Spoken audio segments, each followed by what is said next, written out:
My name is Nasser Yassin. I'm the Director of Research here in the Institute, in the Issam Faris Institute for Public Policy and International Affairs, and I teach health policy and planning in the Faculty of Health Sciences. This is the last of the Director's Policy Series in this year, in 2014.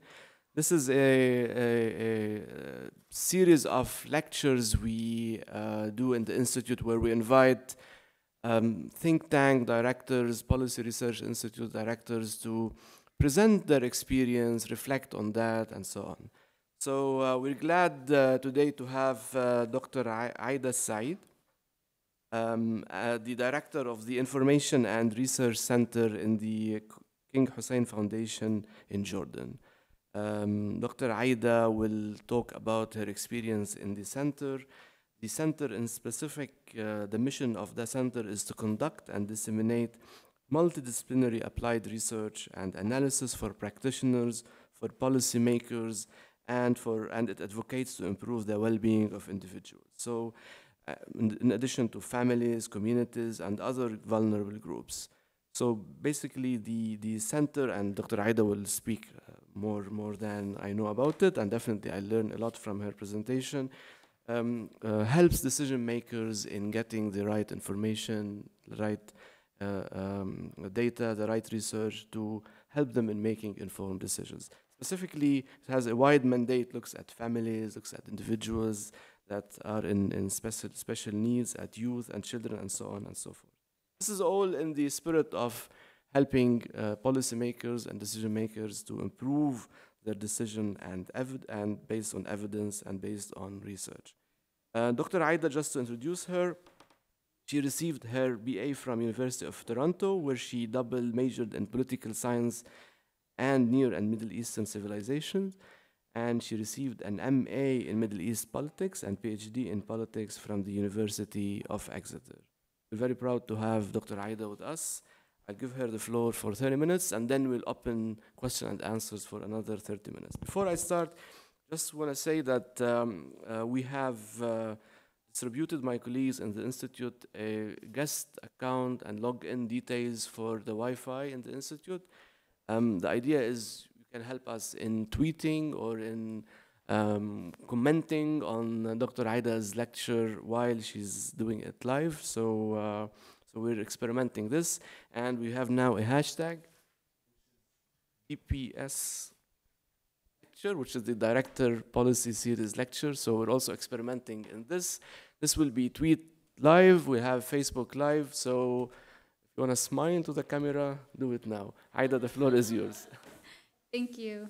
Should I go ahead and change this then? Did everyone get?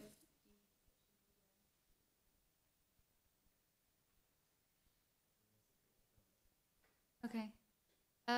Firstly, thank you so much. It's an honor. I mean, it's a pleasure to be here and an honor to take part in this lecture series. Thank you to the Issam Faris Institute for arranging this. Just to give you an idea, I've been the director of the Information Research Center at the King Hussein Foundation for 2 years now. But today I'd like to tell you overall our experience in bridging the gap between research and policy, as it's a part of our mission to be a catalyst for socio-economic transformation in Jordan and the region. So I'm going to speak for half an hour, and just to give you an idea of what I'll be discussing, I mean, about our center and being a part of the King Hussein Foundation, our work through our programs, pillars, methodology, how we disseminate the information and make it accessible, and some of the challenges and hopefully, as you'll see, success stories bridging this gap.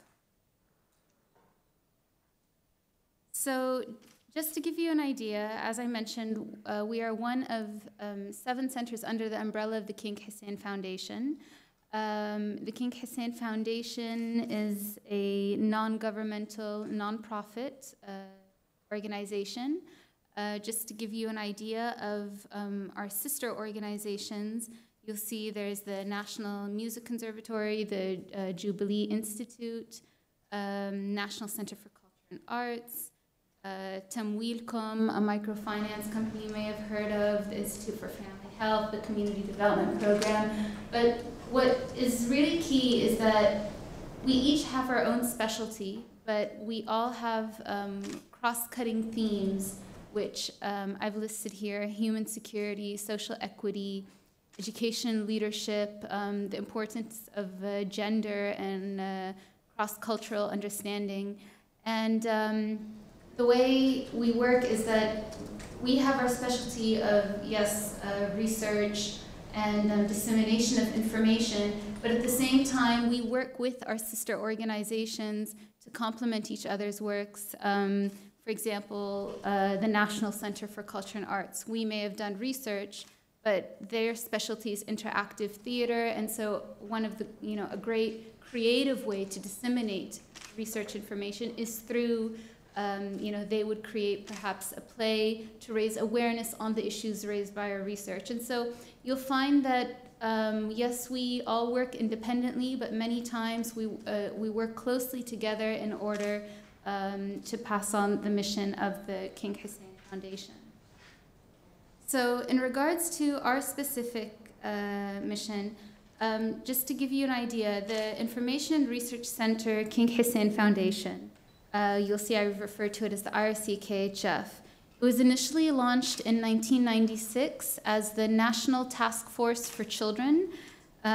Today, this is our mission: to conduct and disseminate multidisciplinary applied research and analysis for practitioners, policymakers, and advocates, to improve the well-being of individuals, families, and communities, and through effective socioeconomic planning and decision-making.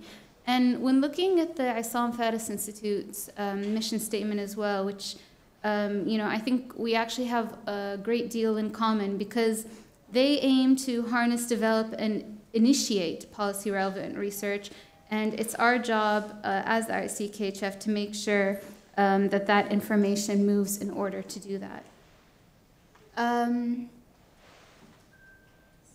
So how do we do that? We do that through 4 programs in regards to what it is we do with information. And the first of that is research. In other words, it's through these 4 programs how we try to bridge the gap between research and policy. We basically make the information move. Everything that we do begins with research, and research then feeds into all our other information programs. However, research is also dependent on access to information, whether it's primary or secondary sources. So we conduct both qualitative and quantitative research, as well as needs and impact assessments and monitoring and evaluation. But it's also our objective to promote international quality research standards and ethics. So building on taking the information that comes from the research results, we then build on it the program of education awareness. And as I mentioned, some examples. We look for creative ways to use new media for knowledge sharing, and cooperate closely with print and broadcast media when disseminating information from our research. So it's one of our also strategic objectives to transfer knowledge enhancement skills to individuals, communities, and institutions based on their needs. So, for example, based on the needs of poverty pockets in Jordan, we had done a study with, to see what were their needs when it comes to early childhood development, early childhood education.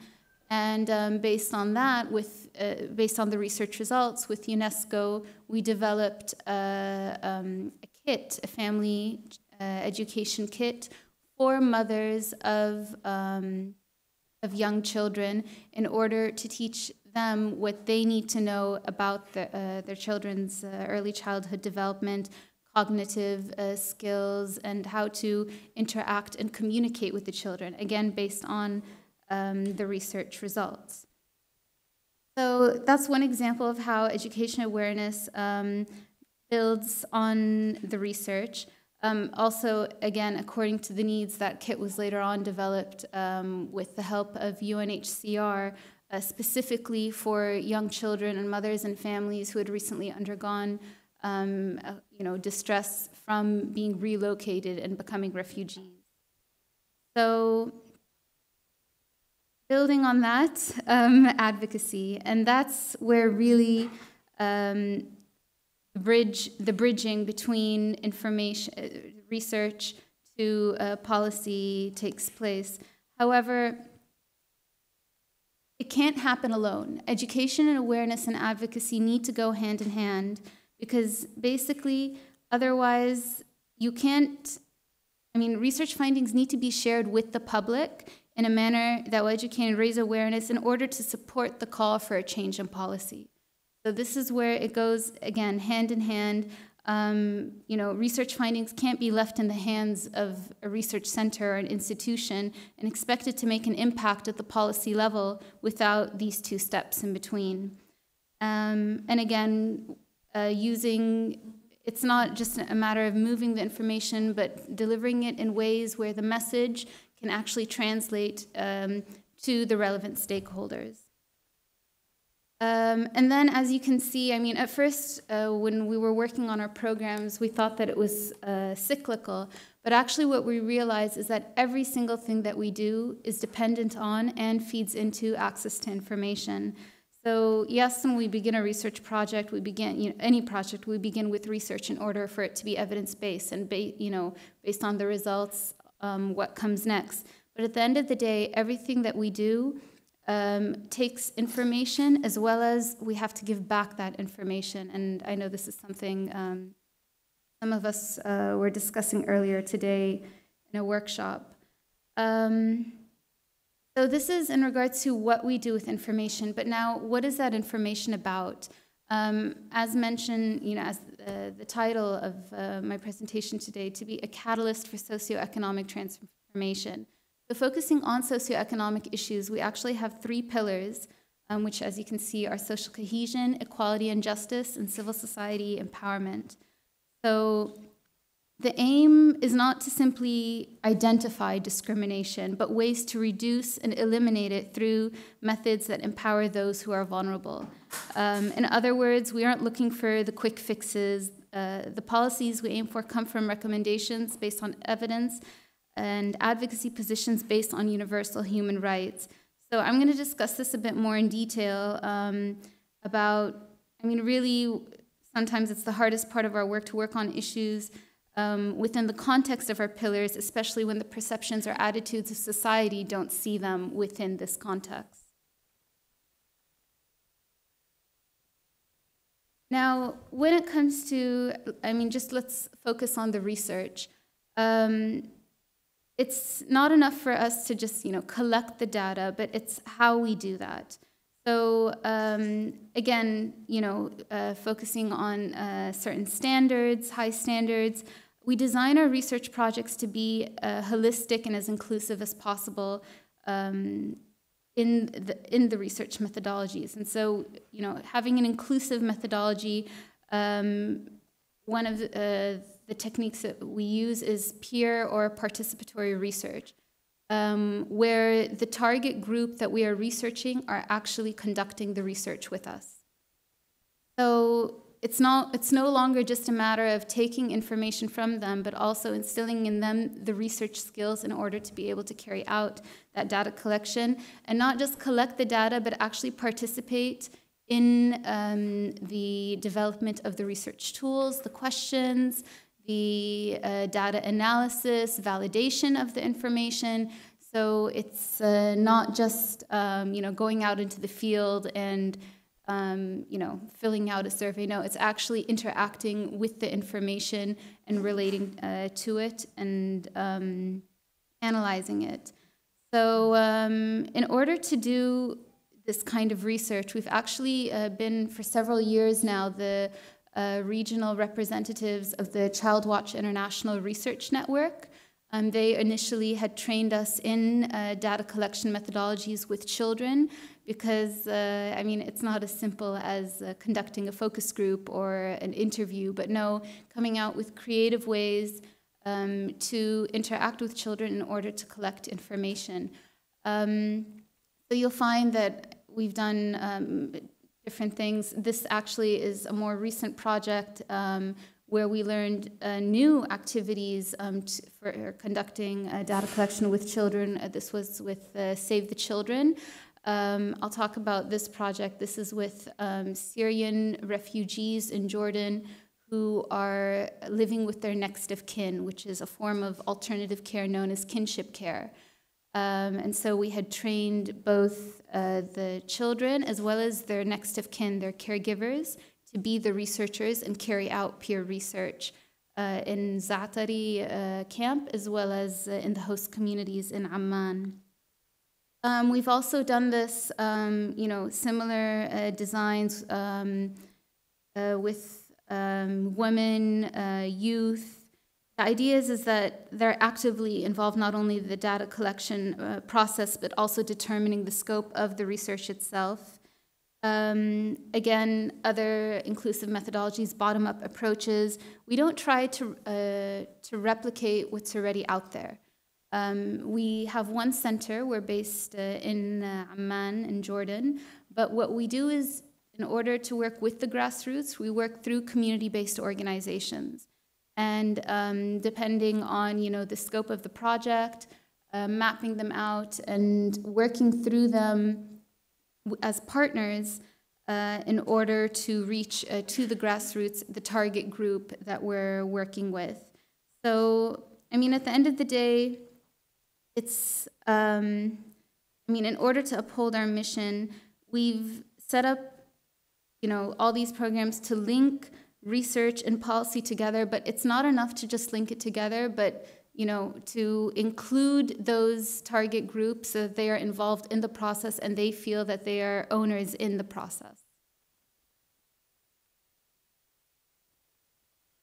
So just to give you an idea, I mentioned the kinship care of Syrian refugees in Jordan. Like I said, we had trained both the children and their next of kin using new, in addition to the activities or the research tools that we had been trained from the Child Watch International Research Network, also from Save the Children.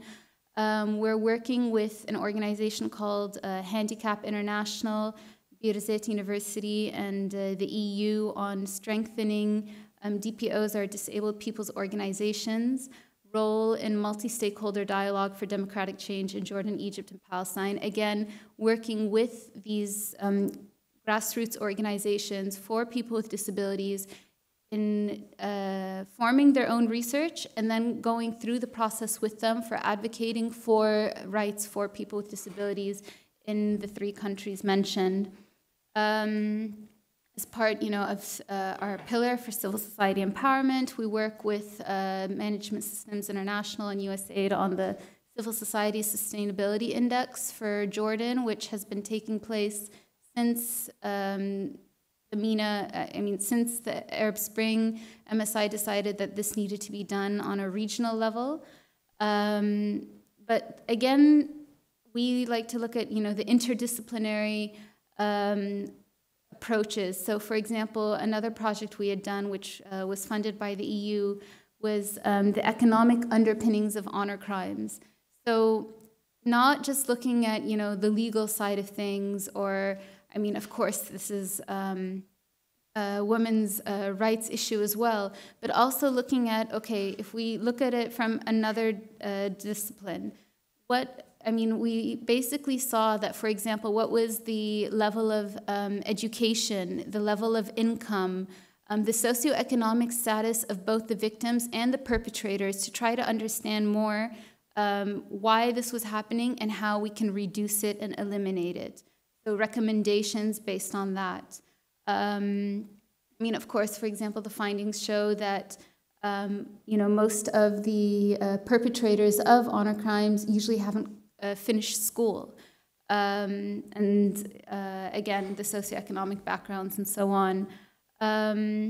With UNICEF, we're doing a national youth survey in Jordan. Again, there, The last youth survey that had been done in Jordan, we found, was in the year 2000, and so the report came out in 2001. You can imagine when they approached us, that, when the partnership was set, that a lot had changed in over a decade. And we decided that looking over the old youth survey, that we couldn't just conduct the same one, too much had changed. And so again, we work, yes, with technical committees and steering committees to make sure that the standards are set, but at the same time, in order to be inclusive, we have to go back to the youth, let them decide what are the themes of the survey, in order to understand what are their current situation, priorities, aspirations. So actually what we did was we did a open exploratory mind mapping session with youth from two extreme cases, an urban rich area and a poverty pocket in Jordan, and of all age groups, because the UNICEF definition of youth is for the ages of 10 to 24. So looking at all of them, and then basically, based on the findings of those mind mapping sessions, took those back to the technical committee. Okay, this is what the youth of today are thinking about, whether they're from an urban rich area or a poverty pocket. Clearly, one thing that was cross-cutting was the issue of wasta. So again, how to make sure that what's on their minds is what is being researched. And while a technical committee developed and finalized the tool, and we tested it right now with our partners, also the Center for Strategic Studies at the University of Jordan, along with UNFPA and UNICEF and the Higher Council for Youth in Jordan. It's going to be also inclusive in the data collection process, and we're going to make sure that there's a youth-friendly report that comes out in order for the recommendations based on the research to go back to a youth strategy for Jordan. I'll talk later about our work on the issue of nationality and gender discrimination in Jordan, and our latest one of a project that we've recently designed. So it's important, of course, to make sure that the way we collect the data is as inclusive and representative as possible, in order to, be able to say, okay, let's go out and advocate for these issues. But at the same time, it's how we disseminate the information. And what we found, we're continuously, having meetings with people in the government, decision makers within the community to see, is information being accessible when they need it, the type of information that they need. And unfortunately, and this isn't something just in Jordan or the region. Right now, I think on an international scale, one of the hardest things that countries and regions are trying to do are to bridge the gap between civil society and governments, and to open up clear channels of communication between them.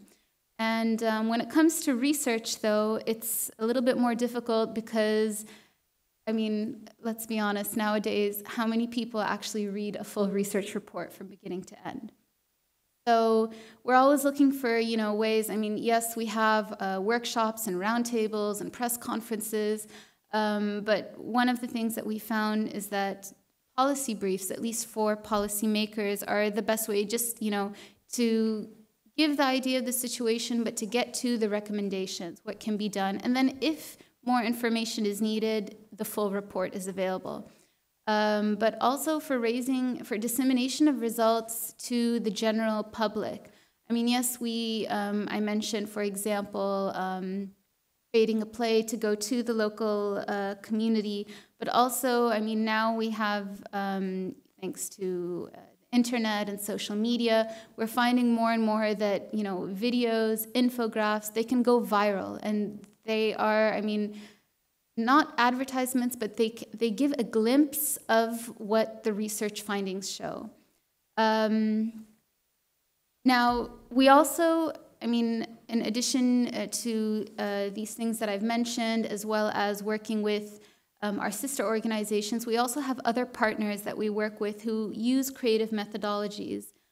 Here, there's on the corner here, there's a picture from a debate it's an initiative by one of our local partners called Leaders of Tomorrow, which is a youth organization founded by youth for youth.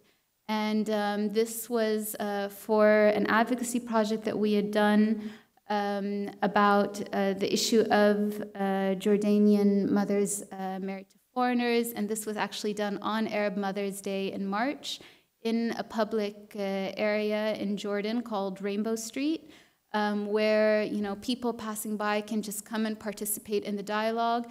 And the lady speaking is actually the spokesperson of a coalition that we founded on this issue.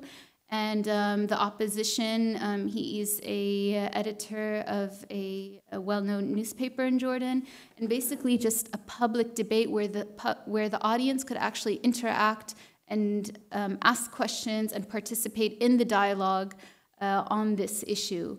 Here's an infograph of another project we had done also with Save the Children called Homebound Girls in Jordan.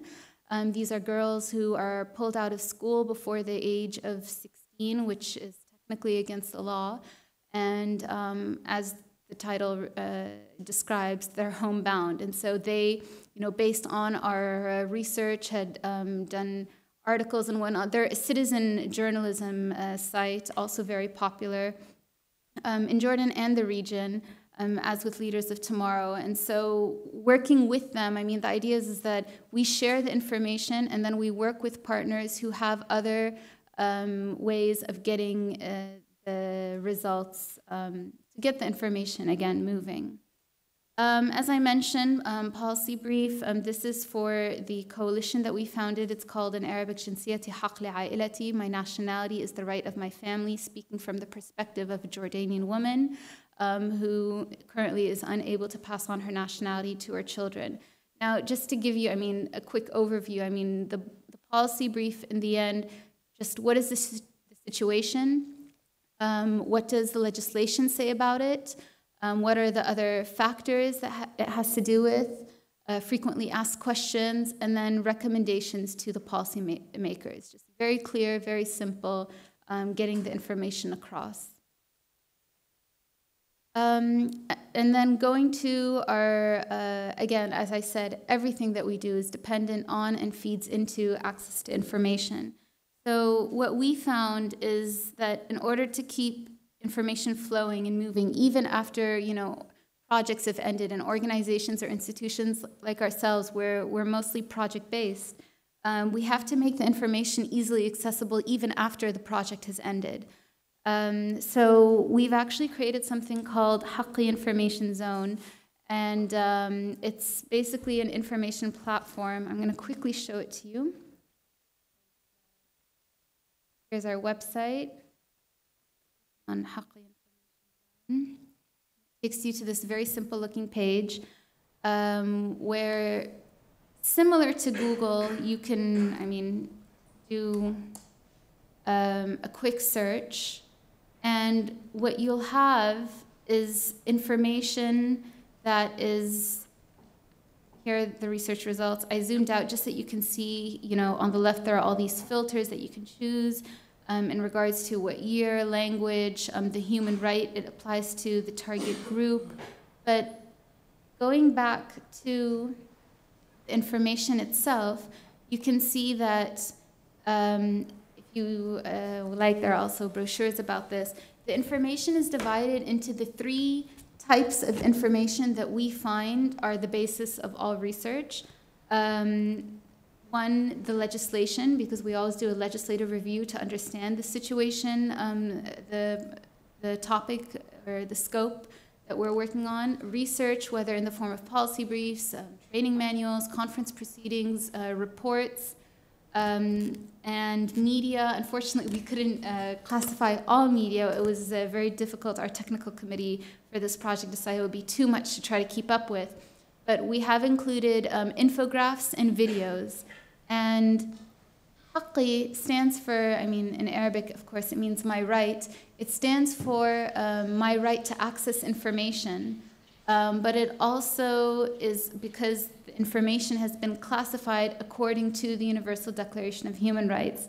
And what's nice is that you can, come here, you'll see that there's a record. You can download the PDF directly. You can read it later and, email it to yourself over here. You'll find it. You can go to the link and, just gives you a little bit of information.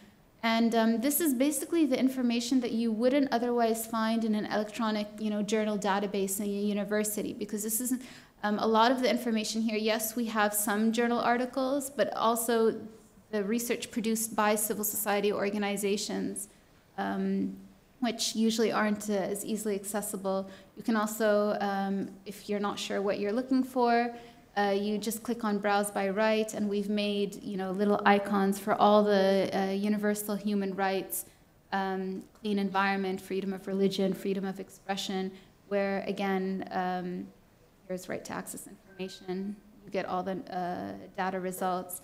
Finally, access to information is only information is basically only accessible as long as we're sharing it. And so just as we invite people to take information from Haqqi, we also ask them to contribute their information in order to keep information flowing and the amount of information growing, whether it's legislation, research, or media. So I invite you to please check it out and definitely let us know what you think. So these are basically the programs that help us in our mission to bridge the gap between research and policy. But nevertheless, there are always challenges, especially when it comes to not just the programs themselves, but the pillars that we work on, the actual issues. For example, I mentioned the project Homebound Girls. It's not, unfortunately, there is no record of dropouts where we can easily find them, and then to find out, which girls are not being given any access to mobility, who are being homebound. Again, working with partners, with community-based organizations, we were able to find these girls, but at the same time, there were projects in the, there were obstacles in the actual research process. For example, we quickly found out that the families did not want us conducting focus groups, bringing the girls together. Our researchers had to take special precautions when going to their homes in order to carry out this research, because otherwise it would, it could harm the girl's reputation, her family environment, just the social environment made it quite challenging. Also, in general, this is something that as researchers, we always find that there's a lack of a research culture, and even more so a lack of a culture of sharing information. And so this is something that, especially in the social sciences, and again, not just in Jordan or the region, but the idea of sharing information in order to build on each other's research. One of the things we always say is that how can we talk about development if we keep starting from scratch? We have to build on each other's research in order to be able to call it research and development. Other issues, again, this gap between, for example, civil society and government. Yes, we do some lobbying, but not nearly enough. Advocacy, yes, we do it, but again, not nearly enough. We need more clear channels of communication between civil society organizations and government and decision makers. We need more coordination between organizations, and proposing solutions and recommendations as opposed to making ourselves the enemy. We're not trying to attack anyone. No, if we're trying to promote evidence-based policy based on recommendations, in fact, we're trying to support and help. So I want to get to some specific examples, But so, as I mentioned, we have founded a coalition called My Nationality is the Right of My Family. That's the logo for it here. But as I said, we didn't just jump to advocacy. We began with the research. And a couple of years ago, the EU funded a project called Reversing the Gender Bias Against Jordanian Women Married to Foreigners, where using a participatory approach, using an interdisciplinary approach, we looked at the socioeconomic impact of this issue on the children of Jordanian mothers and foreign fathers. And what we found is that, yes, there's social exclusion, but also we did a cost-benefit analysis study which showed another angle, which is that the government would actually benefit economically from giving these children at least residency rights and work permits and higher education and health benefits than to have them as foreigners in the country continuously applying and being unemployed and not contributing to the economy itself.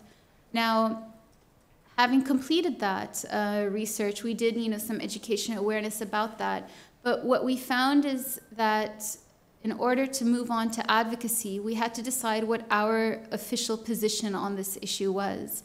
And we actually went to a panel of legal experts who, judges and lawyers, who basically gave us three scenarios.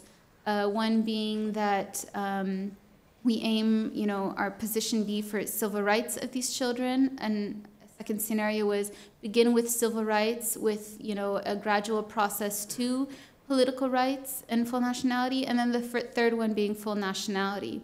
And so we really had to go back and do some rethinking on our part as to, what position are we going to take as the Information and Research Center at the King Hussein Foundation. And what we decided is that based on our principles, on our pillars of equality and justice, that we are going to go for that position which adheres to gender equality. And that means the full nationality as is given to Jordanian men married to foreigners. Now, fortunately, we were, the way the project was designed, we were able to redesign it a bit in order to, rather than us go at this alone, once we'd selected our position, we decided, why should we be doing this all by ourselves? There are many who share the same position. And so that's why we decided that, okay, let's work with our partners who share this position and form a coalition. The way we set up the coalition was that we would have information producers, which are the research and legal committees, as well as information outlets, being the media and advocacy committees within the coalition. And what we quickly found out through our legal committee is that the root of the problem is not in the nationality law. It's in the Constitution that doesn't make the nationality law unconstitutional when it discriminates against women. And so that quickly changed, the scope of the project. It's not something that's going to happen overnight, but at the same time, we knew what the end goal was because we wanted the full human right. And I'm very proud to say that the coalition is over a year old now. We have over 30 members, half of whom are other non-governmental organizations. And it's keeping with our multidisciplinary approach. We have lawyers and academics, but we also have artists and people in the media and activists and politicians and you name it, who showing that this is a human rights issue as opposed to a political one, as is often perceived by the opposition. Now, while doing this, again, in order to measure our impact or whatnot, we use specific monitoring and evaluation tools. We used here, for example, the spectrum of allies to see who our opponents were and who our allies were, and to see what shift or what impact we made. And while it's very difficult, of course, to measure this impact, what we did find is that because what we were doing was evidence-based, the argument that Jordan could not afford to give these children rights was no longer an issue. It was eliminated as the argument. And so then it became, what else do you have, what are the other reasons? And so, while right now they're considering civil services for these children, we believe that, you know, it made an impact. The fact that it was, I mean, it brought the issue to the table. Can I? Yeah, I'm wrapping up. Okay. So I just wanted to give another example of how we went from research to advocacy. As I mentioned, when we launched as the National Task Force for Children in 1996, a few years later, we actually succeeded in establishing a child labor unit in the Ministry of Labor in Jordan, and so that still exists today. And in continuing in, you know, using both national and international mechanisms for advocacy, we have actually represented Jordan before the United Nations Committee for the Rights of the Child and Jordan's review of the Children's Rights Convention. So building on, I mentioned, you know, our research on homebound girls. We've done research on to be a girl in Jordan, on, you know, the issue I just mentioned. And so submitting a report with other NGOs to the committee, I'm very proud to say that many of the recommendations that came out from the CRC to the government of Jordan are based on the recommendations from our research results. So we're very proud of this, but in also keeping with the cycle, we also, I mean, it's not enough to just make those recommendations, okay, but now we have 6 years before the next review by the CRC, what are we going to do about it? And so we decided that one of the projects that we wanted to work on was empowering care leavers in Jordan, which are children without parental care who are in care centers, who we have found, who have, you know, there's been reports that they're being discriminated against.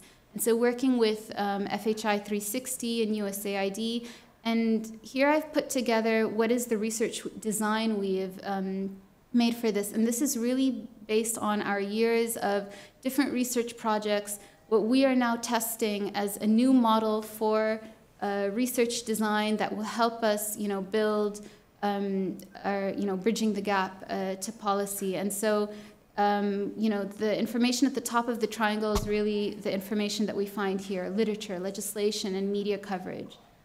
Peer research, the target group itself, to get more authentic information from those that we're doing the research about, but also the discrimination that they face from society, the social perceptions, attitudes, and behavior, and of course, analyzing that according to a theoretical framework.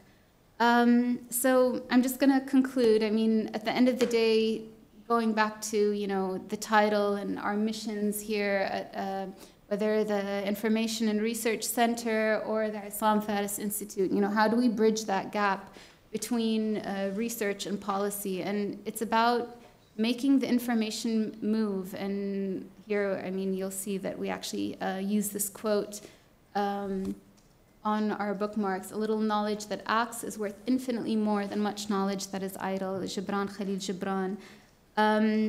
I mean, just to keep in mind that this is a slow process. It's not something that happens overnight. It all begins with the research, building on it awareness and advocacy, and trying to change policies that we're advocating for. We need to make sure that we're including all the relevant stakeholders, from the subject group to the media to those that we took the information from, because at the end of the day, in order to advocate for policy, we need to have the backing of those that the information is about and that the information is for. So, yeah, I think, thank you very much. Thank you.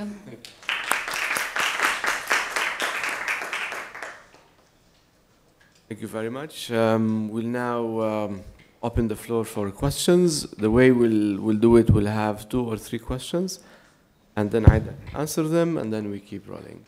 I'm also happy that we've got a lot of tweets and retweets of the talk. So we'll start with our colleague Hanafi, please. Thank you so much for your talk, and I'm glad that you put your focus example about gender bias in residency law. It happens that I followed this for different reasons, for personal reason, but also for my research. And I think this is example of a failure of knowledge translation into policy, because we saw the result. I attended through the TV the parliament discussion. It was almost few, not research evidence at all in the discussion. It was just some voices and women talking more than men. And then the Ministry of Interior stand up and say, this is a security issue. And I saw everyone shut up. I mean, no one challenged him. So in fact, you have a real example. I mean, you reach a real failure. What would you do next? I am not talking about you. I'm not talking about your center. I'm talking about really a concrete example of something so dear to you as a researcher or as a center. Should we, I mean, just one suggestion. I mean, we have a good example in the past about the honor killing. You know the recipe of boomerang effect. It means that local Jordanian NGOs talk with Amnesty International. Amnesty International do a conference press in London. The Prince Charles picked this, and then Jordan change. Should you, I mean, when there is no capacity of the local society to challenge a clear violation of human rights like this, I mean, we need to be creative. So what creative way you think to challenge the government? We have more questions. Please introduce yourself. Ask a question. My name is Lina Mekdashi. Hi. I'm a social development specialist. My question is, how do you select the topics to work on? And number two, I thought from the name of the research center that you're a government-funded, is it a government-funded, oh, it's not. We're non-governmental, but I'll describe that a bit. King Hussein. Okay. Yeah. Thank you. Do we have another one? Okay. So, Okay. Thank you. Okay. In regards to the first question, I mean, it really depends how you look at it. I mean, the way we see it is that before we started advocating for full nationality, no one was saying anything in the government. No one was, I mean, the issue was not being discussed at the table. And so if anything, by us asking for full nationality, when the parliament and their initiative for, residency rights came to the table, it was seen as a much more moderate solution to the issue. While it's not what we're advocating for, it can be seen as a step in the right direction. We have met with parliamentarians in that initiative and presented to them our policy brief and our information and told them that, while we're not against you, we still stand our position for full nationality rights. But nevertheless, we're here to support you if you need it. And I think it's important here that, what one of the parliamentarians said, yes, we're for nationality, but see this as any movement. You need to set up an action plan, let this be the first step, and work towards your goal. And this is what advocacy is. And I don't think we should give up on local advocacy. While I'm not saying that, depend on it only. No, I mean, that's why we use both national and international mechanisms for advocacy, whether it's, for example, the UN Children's Rights Committee, the Universal Periodic Review, or meeting with our local decision makers. So I think it's important that you use all mechanisms available to you to get your information across, whether it's other embassies who share the same position as you, who support you, or local representatives within the government. In regards to the second question, how we select the topics, as I mentioned, I mean, we are project-based, but we are trying to be more program-based based on our programs and pillars. For example, this project that I mentioned, the research design for, this was after coming back from the UN Committee for the Rights of the Child and identifying it as one of the areas that need to be that we need more evidence on before the next review by the CRC. We approached a donor and said, look, we want to do this project. This is the design that we have in mind, and this is what we think needs to be done. In other cases, for example, kinship care of Syrians in Jordan, it was Save the Children who approached us that they were looking for a national consultant to implement the project, and we had the skills when it comes to data collection with children and these inclusive methodologies. So it's a bit of both. We try, to keep a balance, but at the same time, I'm thinking as to how to sustain ourselves as a non-governmental, non-profit organization. And this is where, yes, now initially our foundation in the region is more known perhaps under its older name, which is the Nur al-Hussein Foundation. When His Majesty the late King passed away, it was then named the King Hussein Foundation. It is not in any way governmental. Her Majesty Queen Noor is the chairperson of the foundation, and then the 7 centers that I mentioned were all financially, administratively independent within that. The King Hussein Foundation being our headquarters, but we're completely project-based, so yes, non-governmental. Okay, great, thanks. Okay, we had, so Bruce, please. Good, very simply, Bruce Curry-Alder, Canada's IDRC. You mentioned infographics, and to share some of your experience with that, lessons on how to prepare them, what goes into them, and what formats have worked best.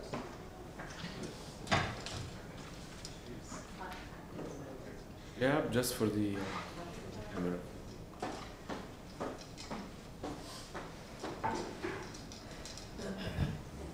Thank you, Aida. My question, I want a little follow-up on what Bruce said, which is, what in your experience has been the response to using infographics and videos? Do people tend to, the general public, as you target through these, do they tend to be more responsive? Do they pick up the issue and talk about it, and does it create a dialogue? The second one is about the Haqqi platform, which I think is fantastic. Could you elaborate a little bit more about if you have any partners? Is it based on one country, more than one? What has been some of the issues? And if I were to go and try to upload an infographic, which Silatech did, what is the process? I mean, I imagine there's some vetting involved. Thank you. Any other question? Please. You've been working for 10 years now, you said? No, I've been... Not you yourself, the institution? The institution yes, since okay. 1996, yes. Okay. So during this period, what type of programs or campaigns, if you wish, proved to be successful in the sense that research you do actually produce changes in institutions, legal and social? I mean, I was inspired to ask this question by the first question, Professor Hanafi. If you get to a point where it's a security question, everybody shuts up. So maybe if we have a sense of what sort of programs produce results, I'm not suggesting that we keep shutting up, but at least we can identify different strategies and be more aware of the challenges that one would face along the way.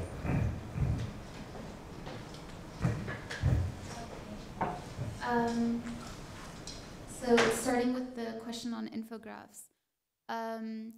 Now, this is something that, it's, of course, I don't know, I find my personal opinion is that it's much easier to design an infographic based on quantitative research. But we struggle, I mean, I wouldn't say it's a struggle, but we have to be more creative when it comes to mixed methods research, or if it's just a qualitative research project, which was the case with our Homebound Girls project. We have to be careful, for example, not to let the information look like it was a quantity in the way that we present it. We're not trying to show that this is a representative sample. This is what we had access to. But I think this is really, I mean, it's still a new area for us. And when it comes to, I mean, we've in the past relied on more videos and clips and for awareness raising. But what we're finding is that infographics actually helps you get the actual data across, as opposed to a personal opinion or perception as you would perhaps in a video. And so what we found is, for example, whether we did a couple of infographics on perceptions of violence in Amman, Homebound Girls, is that even if it's just very simply you know, representing something. I mean, I mentioned here the Hibir infograph here. Who decided the girls' withdrawal from school? And out of, you know, the 46 girls that we interviewed, the girl herself, 20 cases. The father, it was 13 cases. The mother, 5 cases. The brother, 2 cases. Both parents, 3 cases. The mother and a brother, 1 case. So it's not, I mean, it's nothing too complicated, but it really gets the, you know, the fact that, you know, who's making this decision for the girl, getting that message across. That in itself usually brings an audience to want to read more about the report, to want to learn more about the report. What we're, you know, we'll have with it supporting it an article, something where there's a little bit more information, because again, not everybody takes the time to read the full report. So working with, I mean, different designers, working with different partners, trying to illustrate that information in a very creative way. And the response, I mean, especially when the information, I mean, this is in general for what we're finding in the monitoring of our social media outreach. One of the things is that when we produce information, usually because it's a foreign donor, the output is always in English. But once you make that, translate that information into Arabic and then put it up in an infograph or, you know, a little, anything small that just gives a glimpse, that's what goes viral, because, you know, people want to pass that on and learn more. When it comes to Haqqi, I apologize for not taking the time to show you how to submit the information, but it's actually very simple. Going back to the Haqqi homepage, under the search bar, there's a Submit Your Content here link, and here you can choose what type of information it is that you're submitting, if there's a law that we've missed, an infograph, a piece of research, just, you know, simple criteria that you agree to, which of course we will review on submission of it. And that's just a very simple form. The idea of you filling this out is to make it as accessible as possible based on the information that you know that's in it, and bringing visibility back to, if, for example, it's already on your website. If it's not, that's fine. You can just put it up as a PDF, and we will link, you know, to you. And yeah, just submitting it. What we're doing now is because you know, we see that the traffic is increasing, that it will go up, and then when we get the chance, we will review the record again to make sure if there's any information that we feel can add to its visibility or make it more accessible, and then it'll just receive a little check on the record saying reviewed by the IRCKHF. So in regards to partners, we're definitely open to partners who would be interested in helping us, you know, expand Haqqi, because at the end of the day, that's what's going to sustain it. That's what's going to make it successful. Right now, we're looking into, I mean, nothing absolute yet, but we're looking into seeing it go regional, but on a very gradual scale, because we want to make sure that we're preserving the quality we're trying to achieve in it. In regards to success stories, I mean, I'd like to think that what I mentioned earlier in regards to the child labor unit being opened at the Ministry of Labor as a result of a child labor study that we had done, in the 90s. I think this in itself is, the ILO got involved, and till today, I mean, the Homebound Girls project that I mentioned is actually Save the Children and the U.S. Department of Labor, who perceived homebound girls as a form of child labor because they were doing domestic labor in their homes while, their parents were out working. So I do feel that we have had, it's, I guess, how you measure success. I think it has been successful. The idea, though, is for it really to be successful to keep, to keep working on those same issues. Child labor is still a very problematic issue in Jordan and the region. Actually, Her Majesty Queen Noor recently was talking about this in an interview in the BBC. I mean, we've been working on this since the 90s, but it's still just as relevant today as it was then. The issue of, nationality, okay, fine, we haven't achieved full nationality for these children, but at the same time, at least the idea of residency or services are being talked about, which wasn't the issue before. If something comes out of that, that would be great. It would relieve some of the burden that these families are enduring. Again, not full success, but I mean, something to definitely appreciate. I mean, it depends on how you want to measure it. I do believe that we have been successful. I mean, even now, our most recent project with FHI 316 USAID in regards to the discrimination against the children. I mean, the CRC refers to them, those born out of wedlock in Jordan. Other labels are used. We've come up with the finding that, for example, the issue of the national ID numbers, they used to give them ID numbers that start with 2000. One of our findings has already shown that it wasn't a matter of discriminating against them, giving them those ID numbers. It was the fact that they were not registered into the system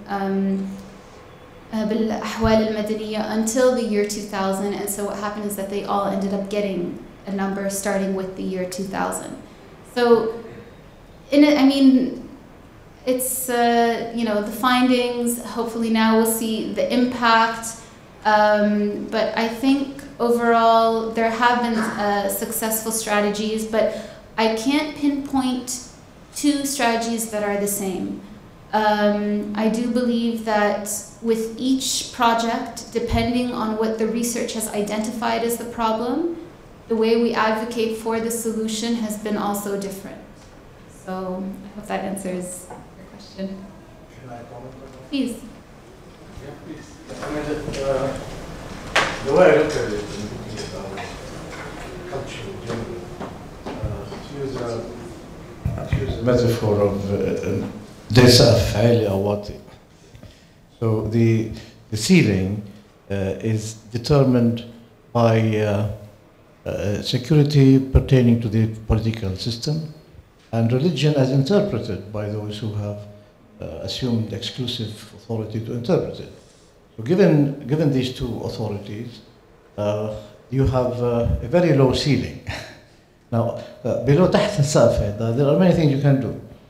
So the example you gave about children's rights, it will be very hard in terms of security or religion, especially religion, to in any way block any progress designed to protect the rights of children and so on. So the strategy would then seem to be divided into two aims, if you wish. You work under the ceiling, that's okay, So these are things that you have a sense of getting somewhere because you don't get someone at the end who says, you know, go to point zero.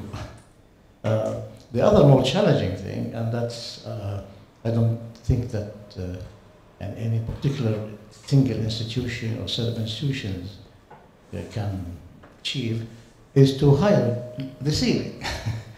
So that, and I think the two are linked.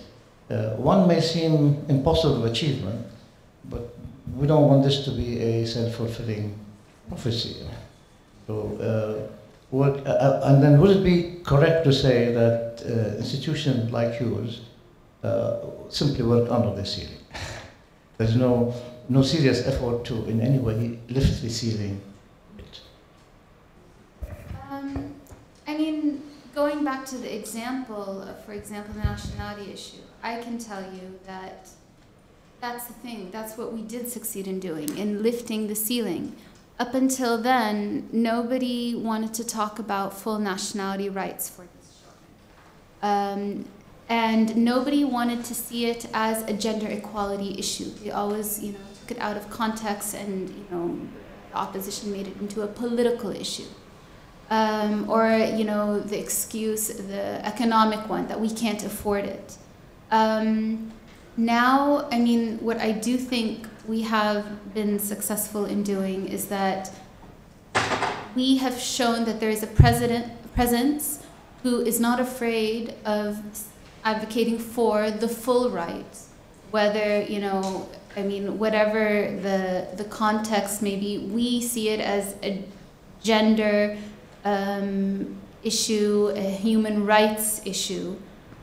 So I do think that, I assure you it wasn't easy. I mean, we were advised by many, you know, it's too controversial, just stick to residency, nobody has an issue with that, nobody's gonna say no to residency.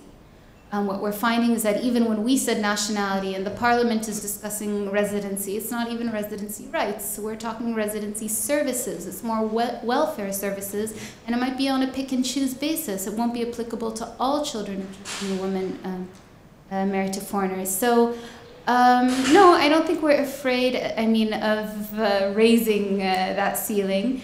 But in terms of how successful we are, I think it's too soon to tell. It just takes so long, but as long, I mean, what we feel confident is that one, it's evidence-based.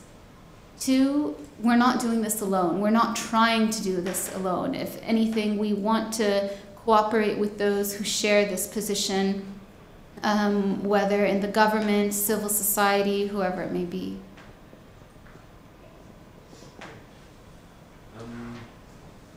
Should we have another round? If anyone has a question, comment. Okay, so with this, I'd like to thank Dr. Aida for her talk, for opening up about their work and experience in the center in Jordan. And we invite you to stay tuned to our institute's talks and lectures and events. Now we're on all the social media. And again, thanks for Aida, thanks for all the audience and all the colleagues who made it today. Thank you. So much.